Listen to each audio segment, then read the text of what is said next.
We each had our own professional jobs, and he was in charge of the family's financial affairs, and I tried to coordinate the family's schedule. Durante años, la historia de amor entre la infanta Cristina y Iñaki Urdangarin fue presentada como un cuento de hadas moderno dentro de la monarquía española. Ella, hija del rey Juan Carlos y la reina Sofía, símbolo de discreción, elegancia y lealtad familiar. Él, el atractivo deportista vasco que se convirtió en héroe olímpico, imagen del esfuerzo, la humildad y la nobleza del deporte. Juntos representaban el sueño de una España moderna, unida por el amor y la esperanza de una nueva generación real. Pero bajo esa imagen perfecta, algo comenzó a romperse.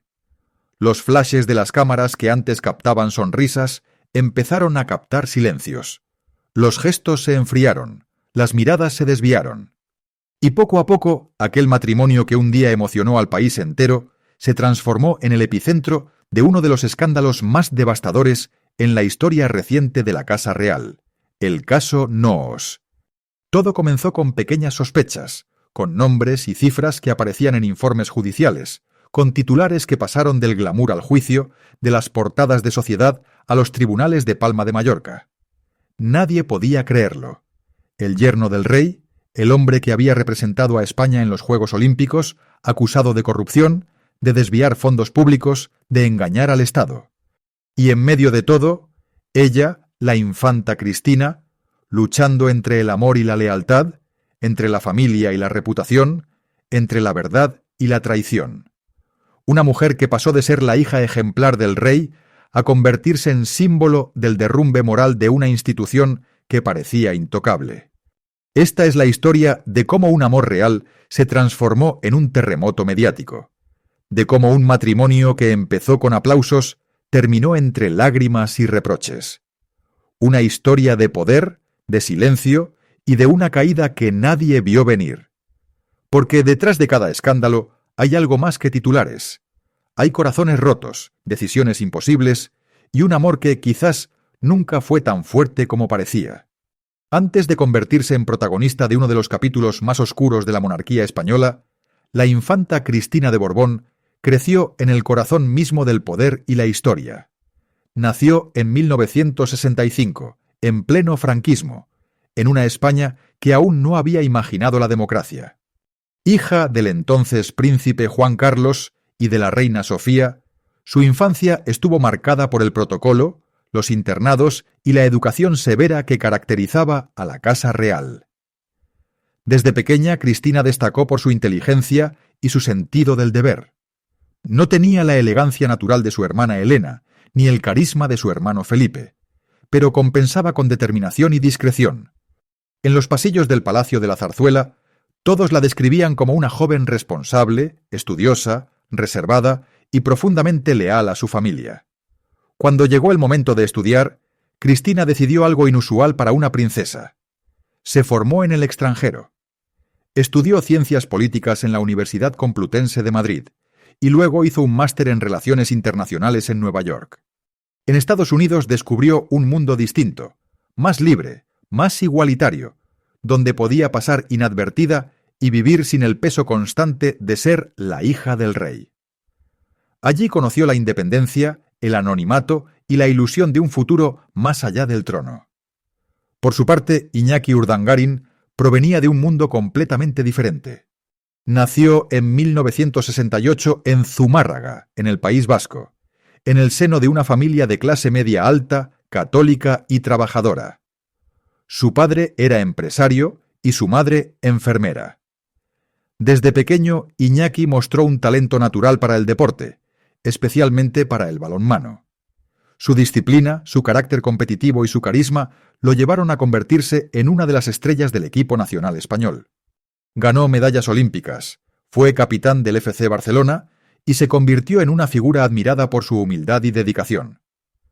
Cuando los caminos de Cristina e Iñaki se cruzaron en 1996, durante los Juegos Olímpicos de Atlanta, nadie imaginaba lo que aquel encuentro significaría para ambos. Ella, una infanta de España, alejada del foco mediático, trabajando discretamente en la Fundación La Caixa. Él, un deportista querido y respetado, imagen de esfuerzo y superación. La conexión fue inmediata. Compartían valores, discreción y un ideal de familia que parecía encajar a la perfección. Para la Casa Real, su relación fue vista como una bendición. Después de años de críticas y rumores en torno al comportamiento de su padre, el rey Juan Carlos, la boda de su hija con un deportista ejemplar, representaba la oportunidad de mostrar una imagen moderna y cercana. Un matrimonio normal, pero con sangre azul. El 4 de octubre de 1997, España entera se paralizó para ver la boda de la infanta Cristina y Iñaki Urdangarin en la Catedral de Santa Eulalia de Barcelona. Fue un acontecimiento nacional, retransmitido en directo por televisión, con más de 1000 invitados y una multitud de curiosos abarrotando las calles. El país vivió aquel día como si fuera el final feliz de un cuento. Las imágenes de los recién casados sonriendo, de los reyes emocionados y de la multitud aplaudiendo se grabaron en la memoria colectiva de los españoles. Parecía el comienzo de una nueva era para la familia real, moderna, limpia, cercana. Pero, como tantas veces ocurre en la historia de los poderosos, la felicidad duró menos de lo que se esperaba. Porque detrás de las puertas de su palacio en Pedralbes, y más tarde en Ginebra, se esconderían silencios, tensiones y decisiones que cambiarían para siempre el destino de ambos. Lo que empezó como un cuento de hadas, lentamente se transformaría en un laberinto de poder, dinero y escándalo del que nadie, ni siquiera una infanta de España, podría salir indemne.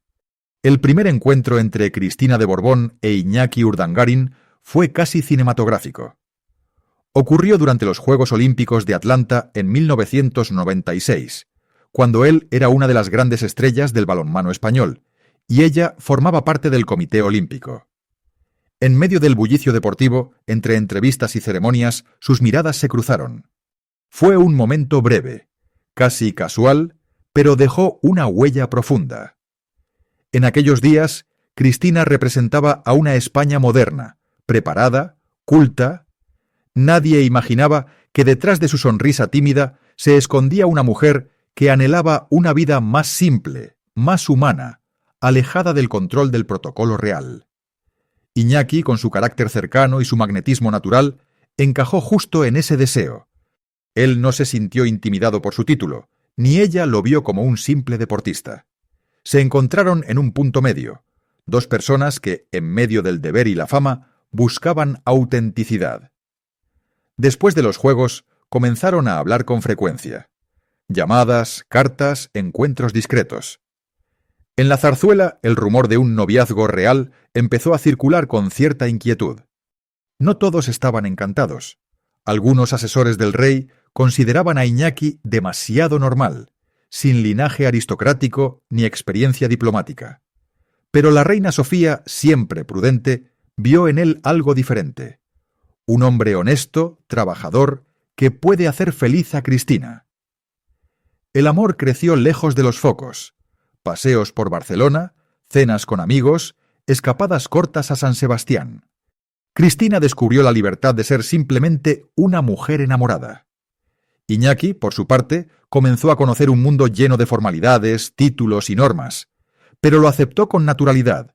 Su discreción y elegancia lo convirtieron rápidamente en el yerno ideal. Cuando el compromiso se anunció oficialmente, en mayo de 1997, España entera celebró la noticia. La prensa los bautizó como la pareja perfecta. Los titulares hablaban de una historia de amor moderna y ejemplar, un atleta vasco y una infanta, el símbolo de una monarquía abierta y cercana al pueblo. El día de la boda, el 4 de octubre de 1997, fue descrito como una jornada mágica. La Catedral de Santa Eulalia brillaba bajo un cielo azul. Cristina vestía un diseño de Lorenzo Caprile, sobrio pero majestuoso. Iñaki, con uniforme de gala, irradiaba orgullo y emoción. En su mirada se veía la promesa de una vida juntos, lejos de la política y del ruido mediático. El beso en el balcón del Palacio Real fue la imagen del amor. La multitud aplaudía. Los medios titulaban con palabras como romántico, histórico, inolvidable. Durante un tiempo realmente lo fue. Después de la boda, los recién casados se establecieron en Barcelona. Iñaki continuó su carrera deportiva y más tarde comenzó a involucrarse en proyectos empresariales y fundaciones deportivas. Cristina trabajó en la Caixa y más tarde asumió responsabilidades en la Fundación Aga Khan, siempre con una vocación social que parecía genuina. Tuvieron 4 hijos: Juan, Pablo, Miguel e Irene. Su familia era fotografiada como ejemplo de estabilidad, modernidad y sencillez, pero esa calma no era perfecta. Quienes los conocieron de cerca hablaban de un matrimonio en el que Cristina, aunque enamorada, vivía bajo la sombra de una institución que no le permitía respirar del todo. Su vida estaba controlada, sus gestos medidos. Iñaki, en cambio, acostumbrado a la independencia del deporte, comenzó a sentirse limitado, atrapado en un entorno donde cada paso era analizado. La distancia entre ambos creció con el tiempo. Cristina, centrada en su trabajo y sus hijos, confiaba ciegamente en su marido. Iñaki, buscando nuevos horizontes, empezó a moverse en círculos empresariales donde el dinero y la ambición se mezclaban con el poder. Y fue allí donde el amor real empezó a convivir con algo mucho más peligroso: la tentación del prestigio, la oportunidad de tenerlo todo. Lo que comenzó como un matrimonio ideal se transformó poco a poco en una maquinaria de apariencias. En los actos oficiales seguían sonriendo. En casa, las conversaciones eran cada vez más frías. La presión, las expectativas y el cansancio del papel que ambos debían representar los alejaron sin que nadie lo notara. Aún así, Cristina seguía creyendo en su historia. Defendía a Iñaki ante cualquier crítica. Confiaba en sus proyectos y en su juicio. Lo que no sabía era que, detrás de esa fachada impecable, su marido estaba a punto de abrir una puerta que pondría en riesgo no solo su reputación, sino también el futuro de toda la familia real. A comienzos de los años 2000, la vida de los duques de Palma parecía impecable. Vivían en una elegante residencia en Barcelona. Tenían 4 hijos encantadores y representaban la imagen moderna de una monarquía joven y trabajadora. Iñaki era respetado como empresario deportivo, y Cristina, como miembro activo de la familia real, participaba en actos solidarios, conferencias y actividades culturales. A simple vista, todo era armonía. Pero, como suele suceder en las grandes historias, el brillo exterior ocultaba grietas profundas. El carácter de Iñaki empezó a cambiar. El deportista humilde y discreto se convirtió poco a poco en un hombre seducido por el poder. Los contactos, las invitaciones exclusivas, los viajes internacionales, todo aquello que antes le resultaba ajeno empezó a formar parte de su vida cotidiana. Junto con su socio Diego Torres, fundó el Instituto NOOS, una organización sin ánimo de lucro que, en teoría, promovía el deporte y el turismo. En la práctica, se transformó en una plataforma para mover millones de euros de fondos públicos. Cristina confiaba ciegamente en su marido. En las reuniones familiares lo defendía con pasión. Cuando algunos asesores reales advirtieron de la falta de transparencia en los contratos de NOOS, ella se negó a creerlo. Iñaki nunca haría algo así, repetía. Para ella, su esposo era un hombre honesto, un padre ejemplar, alguien incapaz de traicionar los valores que habían construido juntos. Pero la distancia emocional entre ambos era cada vez más visible. Cristina pasaba más tiempo en sus compromisos internacionales, mientras Iñaki viajaba con frecuencia por negocios. Las cenas familiares se convirtieron en silencios tensos, los gestos cariñosos en rutina. Las cámaras aún los mostraban sonrientes, pero en privado la conexión se había debilitado. En Barcelona la alta sociedad los adoraba. Asistían a galas, regatas, cenas benéficas. Eran la pareja de moda del círculo noble y financiero catalán. Sin embargo, el estilo de vida que mantenían requería mucho más dinero del que ingresaban oficialmente. Y fue allí donde las sombras comenzaron a ganar terreno. El Instituto NOOS empezó a recibir contratos millonarios de gobiernos regionales para organizar eventos deportivos y conferencias. Los informes eran superficiales, los gastos excesivos. Pero nadie se atrevía a cuestionarlo. Después de todo, el presidente de NOOS era el yerno del rey de España. El apellido Urdangarín abría puertas, y muchos preferían mirar hacia otro lado. Mientras tanto, en la Zarzuela, el malestar crecía. El rey Juan Carlos estaba preocupado. Sabía que Iñaki no era un hombre preparado para manejar grandes cantidades de dinero ni para lidiar con el poder político. Le pidió discreción, incluso le sugirió que dejara sus negocios y se trasladara al extranjero. Pero Iñaki ignoró las advertencias. En 2009, los rumores comenzaron a multiplicarse. Algunos medios de comunicación publicaron artículos sobre los contratos sospechosos del Instituto Noos. Las preguntas eran cada vez más directas, y los silencios más incómodos. En 2010, la tensión dentro de la familia real se volvió insoportable. El rey, desesperado por evitar un escándalo, apartó a Iñaki de los actos oficiales. Para Cristina fue una humillación silenciosa. Pasó de ser una de las figuras más queridas de la monarquía a ser casi invisible. Los periódicos empezaron a referirse a la infanta incómoda. Ella se refugió en sus hijos, en su trabajo y en una fe ciega en que todo se aclararía. Pero la tormenta solo acababa de comenzar. A nivel emocional, el matrimonio estaba roto. Iñaki se volvió distante, evasivo. Algunos amigos hablaban de tensiones, de discusiones por dinero, de noches en las que él dormía fuera de casa. Otros mencionaban rumores de infidelidad, aunque nunca se probaron. Lo cierto es que el amor que un día unió a la infanta y al deportista se había transformado en una convivencia llena de reproches y silencios. Cuando las investigaciones judiciales comenzaron a señalar directamente a Urdangarin, Cristina se vio obligada a tomar una decisión imposible: proteger a su marido o proteger su apellido. Eligió lo primero. Lo acompañó a todos los actos judiciales, mantuvo su anillo de casada, sonrió ante las cámaras. En el fondo, aún creía que el amor podía sobrevivirlo todo. Pero el caso Noos se convirtió en una bola de nieve imparable.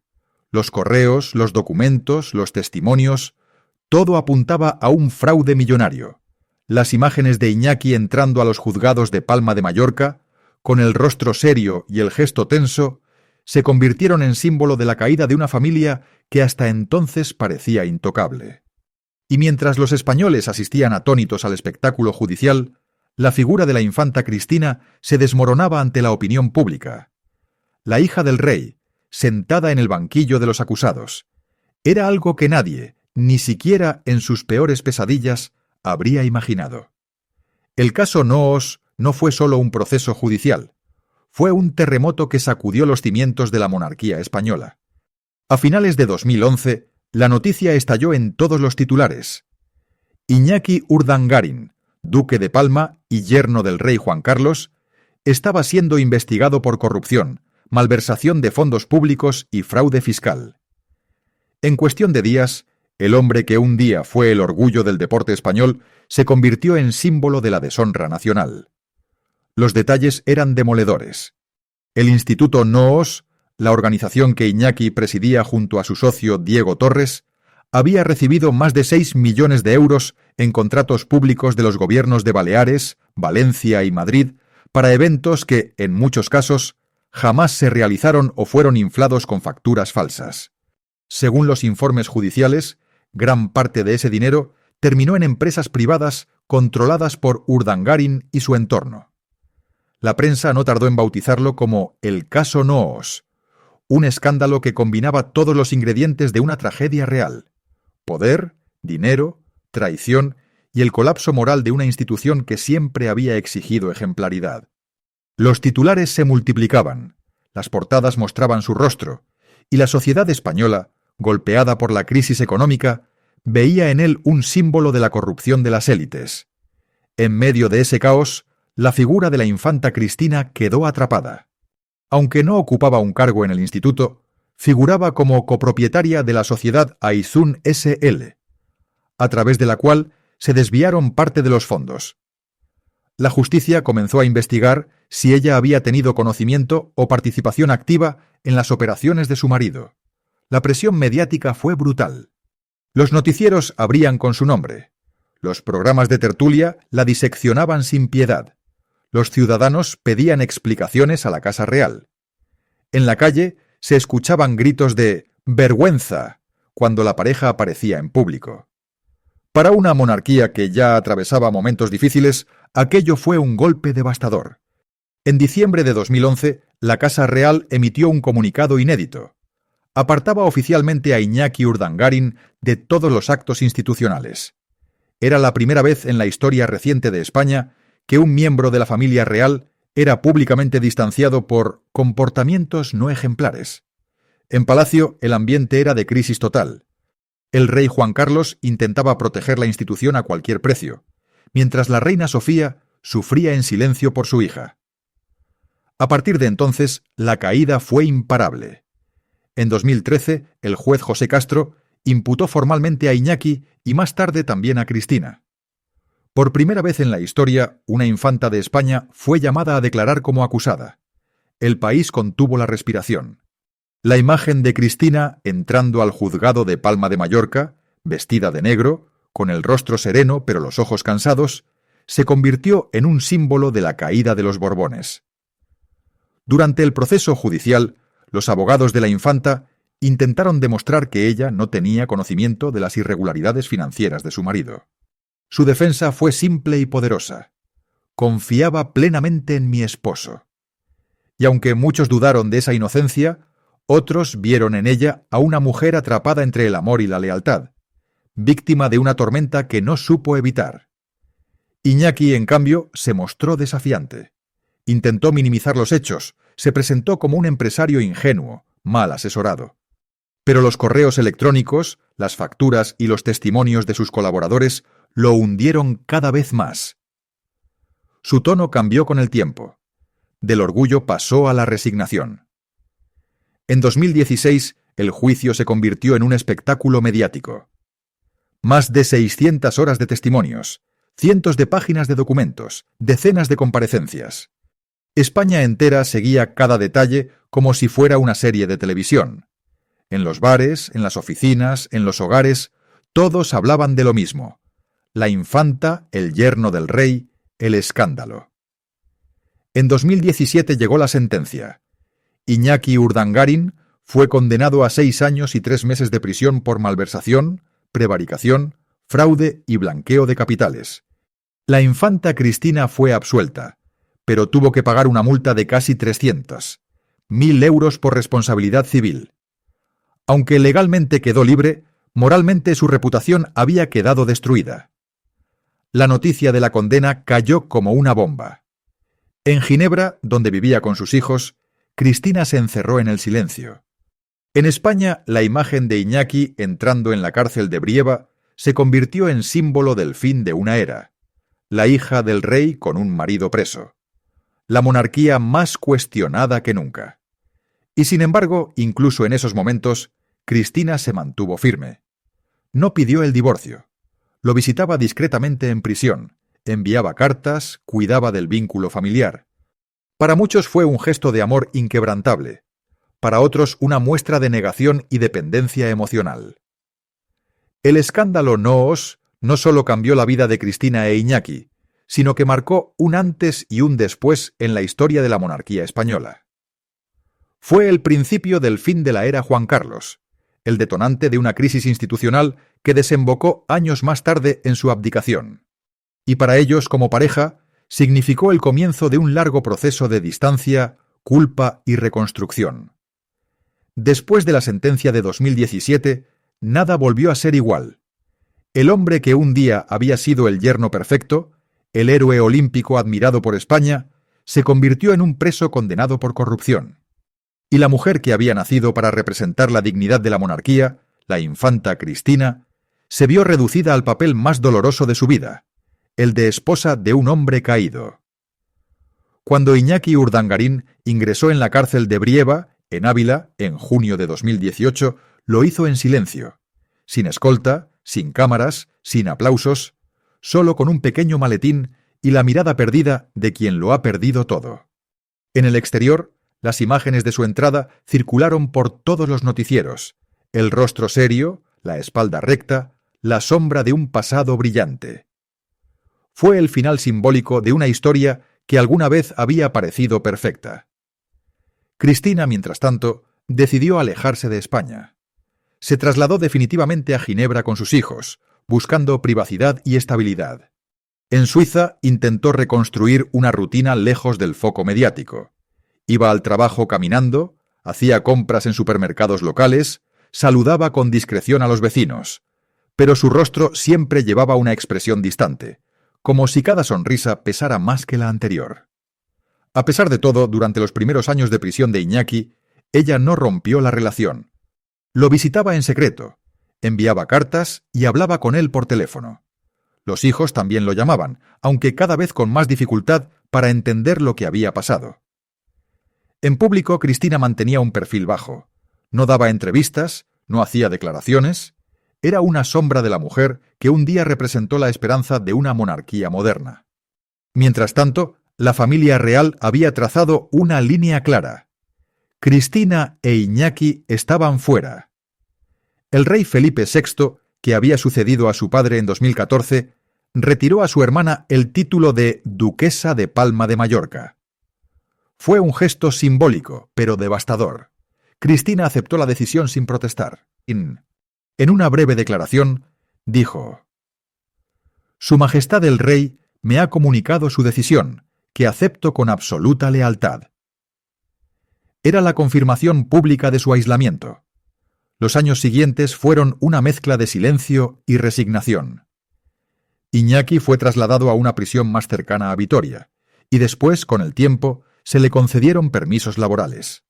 Durante esos años, Cristina lo apoyó en todo lo posible. Seguía creyendo que, pese a los errores, seguía siendo el padre de sus hijos, el hombre que amó. Pero el tiempo, implacable, empezó a hacer su trabajo. Las visitas se espaciarían, las conversaciones se volvieron más frías. Los hijos, ya adolescentes, intentaban mantener cierta normalidad entre Suiza y España. Y mientras Cristina seguía aferrada a la idea de familia, el corazón de Iñaki ya no estaba en el mismo lugar. En 2022, España se despertó con una noticia que nadie esperaba, o quizás todos intuían. Los medios publicaron fotografías de Iñaki Urdangarín caminando de la mano con otra mujer, Ainhoa Armentia, una compañera de trabajo en un bufete de abogados en Vitoria. Las imágenes dieron la vuelta al país. El silencio de años se rompió en un solo día. En las fotos él parecía relajado, sonriendo, paseando junto al mar. Era la primera vez que se lo veía así desde su caída. Pero para Cristina, esas imágenes fueron un golpe brutal. No solo por la traición amorosa, sino porque representaban el final definitivo de todo lo que había intentado proteger durante años. Horas después, un breve comunicado emitido desde Ginebra confirmaba lo inevitable. De común acuerdo hemos decidido interrumpir nuestra relación matrimonial. El compromiso con nuestros hijos permanece intacto. Sin drama, sin lágrimas públicas, sin reproches. Solo la sobriedad de dos personas que habían vivido demasiado bajo el ojo del mundo. La separación fue recibida con una mezcla de alivio y tristeza por parte del público. Muchos españoles sintieron compasión por Cristina, una mujer que había perdido casi todo: su estatus, su país, su reputación y ahora también su matrimonio. Otros, sin embargo, la criticaron por haber cerrado los ojos durante tanto tiempo.